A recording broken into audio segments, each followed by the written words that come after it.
Hello friends, કેમ છો બધા? મજામાં ને? તો જય માતાજી બધાઈને, જય દ્વારકાધીશ. તો આજે મારા મમ્મીએ સરસ મજાનું બનાવ્યું છે ભીંડાનું શાક, ભાખરી, દાળ, ભાત અને ઘીવાળી રોટલી. તો ચાલો આપણે જોઈએ. તો સૌપ્રથમ મારા મમ્મીએ લઈ લીધી છે તુવેરની દાળ અને તેની સાથે મૂકી દીધી છે શીંગ બાફવા, અને આપણે લઈ લઈશું ભાત, જેને ધોઈને મૂકી દઈશું. અને હવે આપણી દાળ તૈયાર થઈ ગઈ છે બફાઈને, અને આપણે જે શીંગ બાફવા મૂકી હતી તેને પણ આપણે સાથે મિક્સ કરી લઈશું. અને હવે આપણા સરસ મજાના ભાત તૈયાર છે તૈયાર. અને હવે આપણે મૂકશું દાળ. વઘાર કરે છે મારા મમ્મી દાળનો.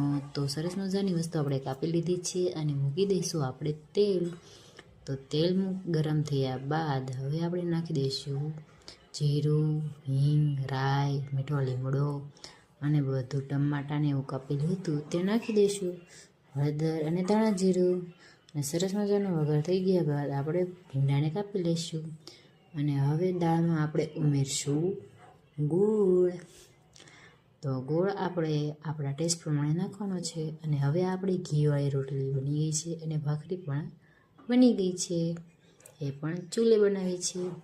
તો સરસ મજાના આપણે ભાત બનીને થઈ ગયા છે તૈયાર. તો કેવા બન્યા છે ભાત કમેન્ટ કરજો. અને મારા મમ્મી હવે બનાવે છે ભીંડાનું શાક. તો તેને આપણે વઘારી લઈશું તેલમાં. તો લીંબુ નાખી દીધા બાદ દાળમાં. અને હવે મારા મમ્મીએ જીરું અને રાઈ નાખી દીધું છે અને હિંગ. ત્યારબાદ નાખી દીધું છે ભીંડો અને ત્યારબાદ લસણવાળું મરચું.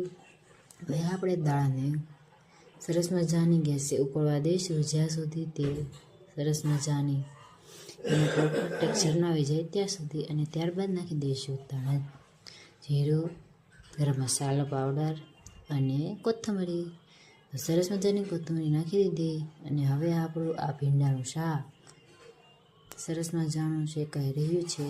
તો એની અંદર આપણે મસાલો નાખ્યો હતો જે લસણવાળો તે નાખીને હલાવી લીધો. અને દાળ પણ તૈયાર થઈ ગઈ છે. સરસ મજાના ભાત, ભીંડાનું શાક, ભાખરી અને ઘીવાળી રોટલી પણ સરસ મજાની તૈયાર થઈ ગઈ છે.